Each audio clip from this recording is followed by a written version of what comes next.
Menominee Cutover, Wisconsin, October 1902. The air, sharp with the coming frost, carried the clean scent of pine resin and the bite of wood smoke.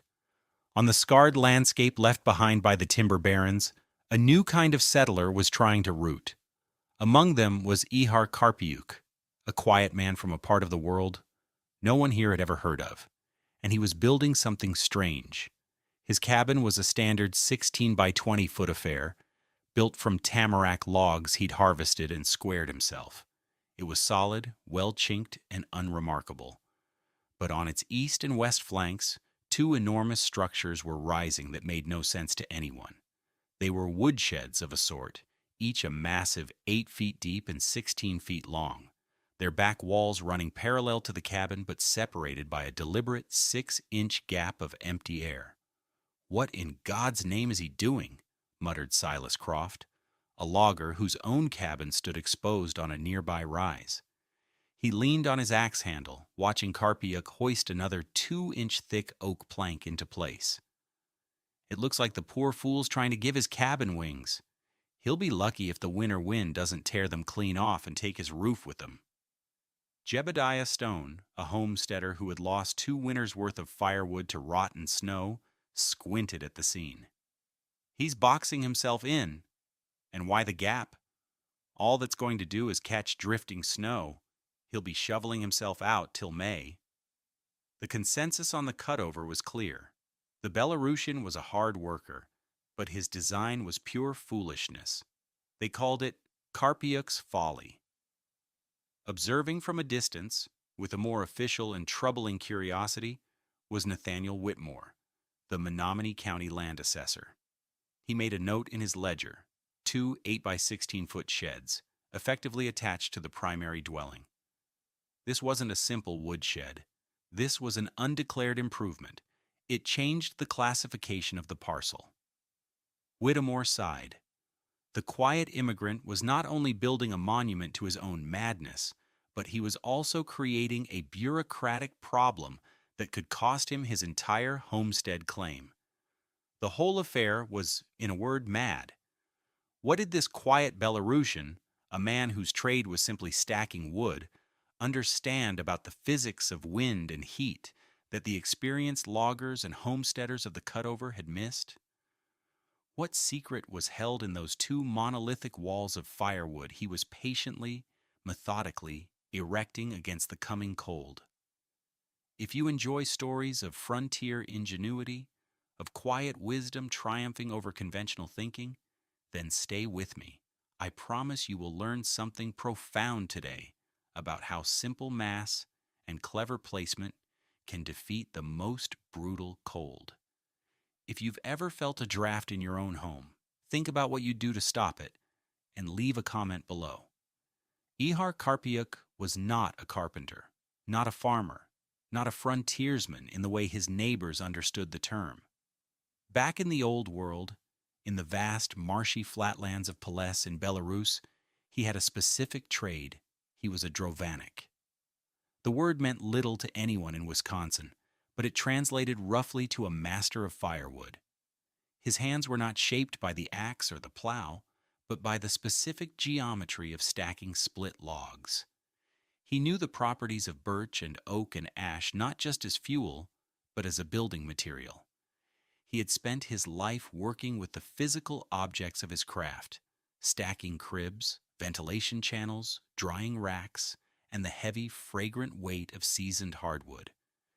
His trade was to ensure that even in the dampest climate on Earth, a family's fuel would be bone dry when winter came. He and his wife, Alena, had come to America with their 2 small children, Yanka and Zosha, seeking land and a life of their own making. They had arrived in Menominee late in the season the previous year, with just enough time to erect a hasty, conventional cabin before the first snows. That first winter had been a lesson etched in misery. It wasn't just the cold. It was the sheer malevolent power of the cold. Ihar would never forget the sharp crack, like a pistol shot, when his neighbor's iron axe head, made brittle by the deep freeze, split at the eye on its first swing into a log. He remembered visiting the one-room schoolhouse and seeing the ink on the master's slate frozen into a black, useless, crystalline fern before the first bell had even finished ringing. Most vividly, he remembered the day Alena had reached for his wool cap, hanging on a peg by the door, and it had cracked at the crown, like brittle pottery. That winter, they had huddled together, feeding their small stove a constant diet of damp, inefficient wood. The cold didn't just seep through the walls. It was driven through by a relentless wind that seemed to have a personal vendetta against their small shelter. The chinking failed, frost bloomed in the corners, and a perpetual, invisible river of cold air flowed across the floor. Yanka developed a cough that rattled in his small chest for 3 months. They survived, but it was a grim, desperate affair. Ihar, the man whose entire identity was tied to the mastery of warmth, had failed to keep his family warm. He vowed it would never happen again. He was not going to fight the Wisconsin winter on its terms. He was going to fight it on his. The failure of the standard frontier cabin wasn't a failure of materials. The logs were thick, the chinking was sound, but they were designed with a fundamental misunderstanding of the true enemy. The problem wasn't the ambient temperature alone. The problem was the wind. On the Menominee cutover, the land was flat and bare, scraped clean of the old-growth forests that had once broken the wind's stride. Now, there was nothing to stop the Arctic gales that swept down from Canada. A typical cabin, like the one belonging to Silas Croft, stood like a solitary rock in a fast-moving river of cold air. The science of it was simple and brutal: convection. A 25-mile-per-hour wind blowing across a surface strips heat away with ferocious efficiency. Every square inch of a cabin's north and west walls was in a constant battle, bleeding warmth out into the moving air. Silas would burn 7, sometimes 8 cords of wood in a bad winter. His stove would glow a dull red, but his wife and children would still sleep in their coats. The walls, just feet from the fire, would be rimed with a delicate, deadly layer of interior frost. He'd stack his firewood against the outside of the cabin, thinking the extra mass would help. But it was a fatal mistake. Snow would fall, melt from the sliver of heat escaping the logs, trickle down into the woodpile, and then freeze it all into a solid, unburnable glacier. Each morning Silas had to take his axe and chip away at a block of wood and ice, expending precious energy to liberate fuel that was already compromised. The fuel itself was the second part of the conventional failure. Wood that is not properly seasoned and dried contains a high percentage of water. When a damp log is placed in a stove, a huge portion of its potential energy, its British thermal units, or BTUs, is wasted in the process of boiling that internal water into steam. You could hear it in the hissing and sputtering from the stoves all across the cutover. Families were burning fuel not primarily for heat, but to dry their next piece of fuel. They were running a desperate, inefficient race they could never win. Ihar understood this in his bones. The cold was a constant, but the wind was a force that could be manipulated. And the fuel was not just a source of heat. It was a store of energy whose potential had to be protected and maximized. His neighbors saw a cabin as a single object. Ihar saw it as a system, and he was about to redesign the entire system based on principles learned a world away. He wasn't just building a house, he was building a machine for surviving the cold. The construction began in late August. First, Ihar laid 2 foundations of fieldstone, each a perfect rectangle measuring 8 feet by 16 feet, one on the east side of his cabin and one on the west. He worked with a patient, unhurried precision that drew curious glances. He wasn't just piling rocks, he was setting a base that was level and stable, capable of holding immense weight. Upon these foundations, he began erecting the walls. He started with the back walls of the sheds, the ones that would face the cabin itself. These were not log, but solid walls of 2-inch thick oak planks, nailed vertically to a heavy frame. The most peculiar detail, the one that caused Jebediah Stone to scratch his head in confusion, was the gap. Ihar used a measuring stick constantly, ensuring that the exterior face of his new plank walls stood exactly 6 inches away from the log walls of his cabin. This channel of air was not an accident. It was the most critical design element of the entire structure. Next came the side walls, equally solid, and a simple sloped roof that directed all snow and rain away from the cabin. The fronts of the 2 massive sheds were left entirely open. They were not buildings in the traditional sense. They were enormous, 3-sided boxes. They were, in the tongue of his homeland, drovaniki, drying cribs. As the structures took shape, the wood arrived. Not just any wood, but cords of prime, split hardwood, oak, maple, and ash, that Ihar had bought from a local mill, specifying it had been seasoned for a full year. Now his true expertise came into play. He began to stack the wood. This was not the haphazard pile of his neighbors. It was a form of art, a kind of heavy wooden weaving. He laid the logs in interlocking rows, leaving small, deliberate channels for air to move through the entire stack, from front to back, top to bottom. The open fronts would catch the breeze in the summer and autumn, ensuring the wood stayed perfectly dry, but would be shielded from drifting snow in the winter by their sheer depth. He filled each shed from floor to rafters. 4 cords of split hardwood in the east shed, 4 cords in the west shed, 8 cords in total, over 30 tons of dense dry energy, forming 2 solid walls of fuel. It was during this stacking process that Nathaniel Whittemore, the land assessor, made his official visit. He dismounted his horse, his face a mask of professional gravity. He carried a measuring chain and his ledger. "Mr. Karpiuk," he began, his tone polite but firm. He measured the footprint of the 2 sheds. He noted their solid construction. "I am required to report any and all new construction on Homestead parcels." Ihar nodded, pausing with a heavy oak log in his hands. "Under county regulations," Whittemore continued, flipping a page in his book, "a structure of this size, affixed to the primary dwelling, is considered a taxable improvement, not an outbuilding. It significantly changes the valuation of your claim." He looked up from his notes, his eyes showing a flicker of what might have been pity. "When I file this report in the spring, your parcel will be reclassified. The fees will be substantial. You could lose your filing." This was the true threat, not the mockery of his neighbors, but the cold, impersonal logic of the law. His entire future, the land he was working to own, was at risk because of these 2 strange structures. Any other man might have argued, pleaded, or panicked. Ihar simply looked at the wall of wood he was building, then at the sky, which was already the color of steel. He turned his gaze back to Whittemore.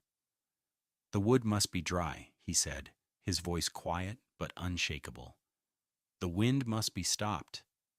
Then he turned back to his work, placing the oak log perfectly into the interlocking pattern. Whittemore stood for a long moment, watching the man who was calmly choosing his family's survival over bureaucratic security.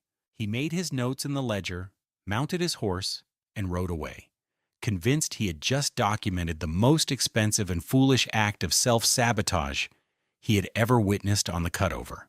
To understand the genius of what Ihar Karpiuk had built, you have to understand the 2 physical forces he had harnessed, the behavior of wind and the chemistry of fire. His neighbors saw 2 woodsheds. Ihar had built a wind shadow and a massive energy battery. Let's start with the wind shadow. The 2 sheds were not attached to the cabin. They were placed beside it, acting as enormous flanking shields. Think of them as breakwaters in a harbor. The relentless 25-mile-per-hour northwesterly wind, which would normally slam into the cabin's walls, now hit the 16-foot-long, 8-foot-deep mass of the western woodshed first. The wind, an immense fluid force, was deflected up and over and around this solid obstacle. The cabin itself was now sitting in the shed's aerodynamic shadow. The effect was profound. In the open, that 25-mile wind, at a temperature of 10 degrees Celsius, would produce a wind chill of 40 degrees. This is the temperature your skin, or the logs of your cabin, actually feels. It's a measure of the rate of heat loss, but in the 6-inch gap between the shed and the cabin, the wind was not gone, but it was slowed to a mere whisper, a gentle eddy. The same was true for the air directly against the cabin's main wall. In this protected zone, the effective temperature was closer to 18 degrees. Ihar hadn't magically warmed the air, but he had reduced the rate of heat loss by more than half. His cabin wasn't fighting a hurricane. It was resting in a pocket of relative calm. The 6-inch gap was the masterstroke. It prevented any moisture from being trapped between the structures and allowed the wind shadow effect to be complete. Now consider the fuel. This is the second half of the equation. A standard cord of well-seasoned, dry hardwood contains approximately 22 million British thermal units, BTUs, of energy. A BTU is the amount of energy needed to raise the temperature of 1 pound of water by 1 degree Fahrenheit. It's the basic currency of heat. Ihar had 8 cords of this prime fuel stacked. That's a staggering 176 million BTUs sitting on standby. A typical cabin on the cutover burned around 5 cords per winter, meaning Ihar had more than a winter and a half's worth of fuel on hand. But the number was even better than it looked. His neighbors, with their damp frozen wood piles, were lucky to get 12 or 15 million BTUs from their cords. A huge portion of their energy was lost, turning ice to water and water to steam before any useful heat was produced. Ihar's wood, stacked in the Pelesian style within the drovanik, was as dry as bone. Every ounce of its stored solar energy was available to be converted directly into warmth for his family. So not only did his cabin require significantly less energy to heat because of the wind shadow, but his fuel source was also nearly twice as efficient as anyone else's. He had simultaneously reduced the demand and maximized the supply. His home was no longer a passive victim of the elements. It was an active participant in its own defense, a finely tuned engine for survival. The winter arrived not as a slow creep, but as an invasion. In the second week of January, a polar surge plunged out of the Arctic, and the Menominee cutover became a landscape of brutal, crystalline clarity. For 12 consecutive nights, the temperature bottomed out at 34 degrees, and a relentless 25-mile-per-hour north wind scoured the frozen land. The snow, which had offered a thin blanket of insulation, was stripped away, exposing the iron-hard earth. For the settlers in their conventional cabins, it was a state of siege. In Silas Croft's home, the battle was constant and losing. He and his eldest son worked in shifts, one man always outside in the shrieking wind, chipping away at the frozen woodpile, the other feeding the ravenous stove. The logs hissed and popped, giving off a grudging, sullen heat. The air inside was thick with smoke, and the smell of wet wool drying too close to the fire. His wife, huddled with their youngest, wept quietly from a combination of fear, exhaustion, and the sheer penetrating misery of the cold. At Jebediah Stone's homestead, the pump handle on his well froze solid. Then the pipe itself burst with a dull boom in the middle of the night. They were reduced to melting snow for water, a task that consumed yet more of their precious, inefficient fuel. But inside Ihar Karpiuk's cabin, a different reality prevailed. The howl of the wind was a distant, muted thing, a rumor of a storm happening somewhere else. The cast-iron stove required feeding only every few hours, and it consumed the dry oak logs, with a quiet, steady roar, producing a deep, radiating warmth. The air was still. The log walls, shielded from the wind's assault, felt merely cool to the touch, not glacially cold. The proof of this impossible warmth was sitting on a simple wooden shelf in the corner of the main room. It was a large earthenware crock, covered with a linen cloth. Inside was a thick, pale batter, Alena's mixture for drovanik, the potato pancakes of her homeland. It was a simple comfort, a taste of a life left behind. In any other dwelling on the cutover, that crock would have held a solid, unmovable block of frozen potato and flour. The water in the mixture would have frozen and expanded, likely cracking the crock itself. But here, in the gentle, stable warmth of Ihar's cabin, the batter remained a thick, viscous liquid, ready for the griddle. It was the ultimate testament to success. In the heart of a polar vortex, life was not just being sustained, it was normal.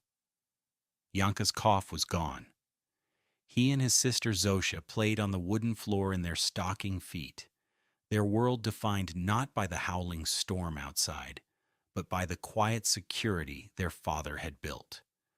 When Ihar needed more wood, he did not have to don his heaviest coat and fight his way through a blizzard.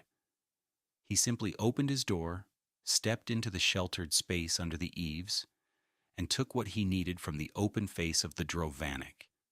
The dry, seasoned logs were right there, an arm's length away. It was a simple, elegant, and revolutionary act. Nathaniel Whittemore had not enjoyed the polar surge. He was a man of the indoors, of ledgers and maps, and the satisfying certainty of rules. But his duties required him to make a winter circuit of the northern county parcels, verifying claims and noting any changes for the spring tax rolls. It was a grim task in the best of winters. This year, it was perilous.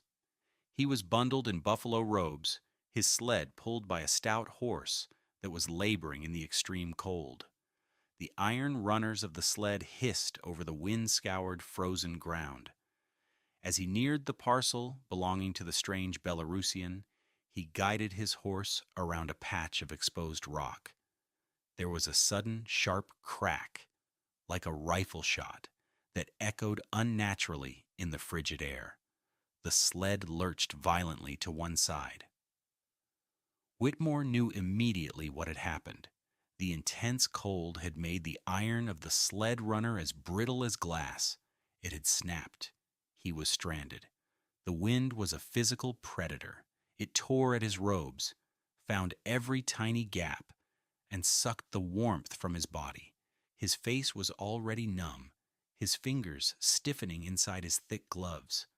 Panic, cold and sharp, began to rise in his chest. Ahead he could see it, Karpiuk's Folly, the cabin with the ridiculous wooden wings.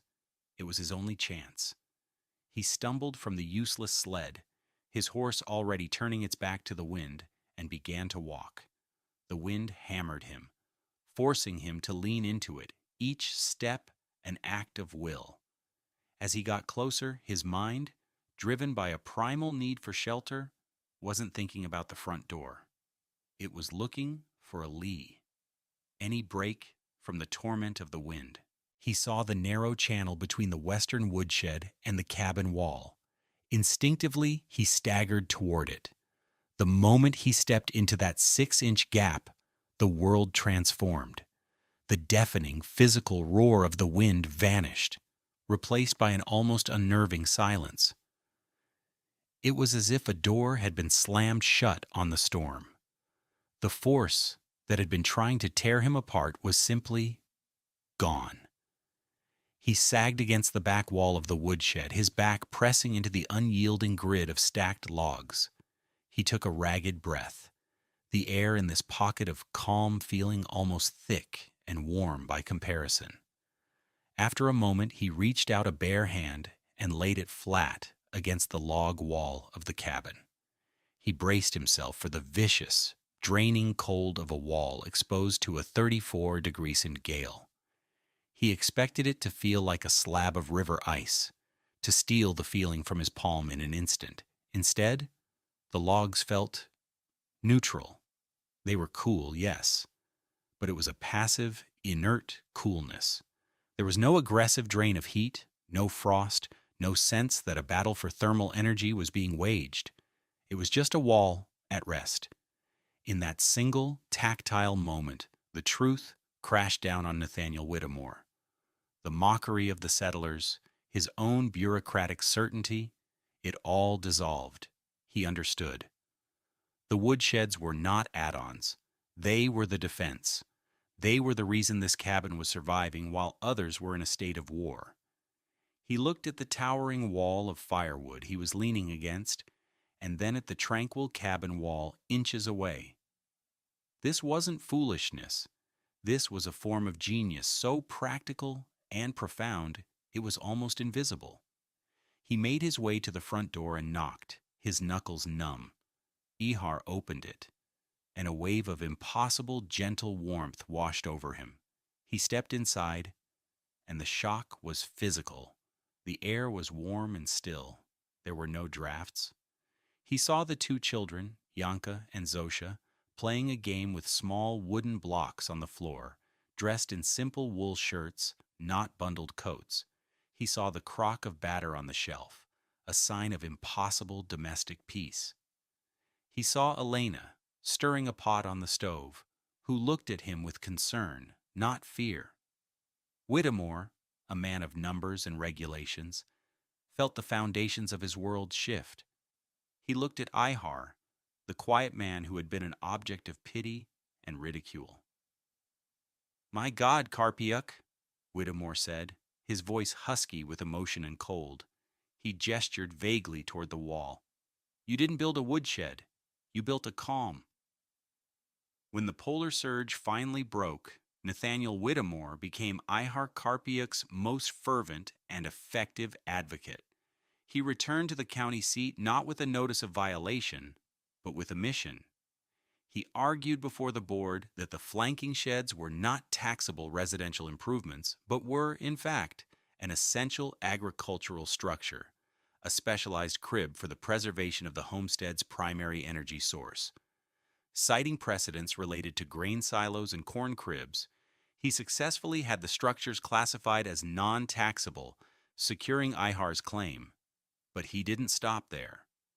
Whittemore, who had family in Chicago, wrote a long, detailed letter to the editor of the Belarusian Immigrant, a newspaper serving the growing Eastern European immigrant communities of the Midwest. He described the design, the polar surge, the failure of his sled, and the impossible warmth inside the Karpiuk cabin. He included a simple diagram he had drawn himself, showing the cabin, the two sheds, and the crucial 6-inch air gap. In March of 1903, the story was printed. It caused a stir, particularly among the Belarusian immigrants who recognized the term drovanik and the principles of their homeland's stacking traditions, now adapted to the brutal Wisconsin winter. The idea, validated by an American official, spread not through academic journals or builders' guilds, but through the tight-knit network of family and community. By the autumn of that year, 5 other Belarusian farm families across Menominee and neighboring Marinette County had erected their own twin woodsheds. The Karpiuk Folly was becoming the Karpiuk method. The validation was spreading, one cord of perfectly stacked, perfectly dry wood at a time. What Ihar Karpiuk accomplished on the Menominee cutover was a century ahead of its time. He was practicing principles of passive design and sustainable building before the terms even existed. Modern building science now speaks of thermal buffering, of using detached or semi-detached masses to shield a structure from solar gain or wind loss. Architects design rain screens, exterior cladding separated from a building's main wall by an air gap, to manage moisture and pressure. The very same principle Ihar used in his 6-inch channel. His intuitive, tradition-based understanding of aerodynamics and energy anticipated concepts that engineers would later formalize with complex calculations and software. He had built a high-performance home using nothing but logs, planks, and the fuel he needed to survive. The story of Ihar Karpiuk's cabin is more than a tale of surviving a harsh winter. It's a lesson in the nature of true ingenuity.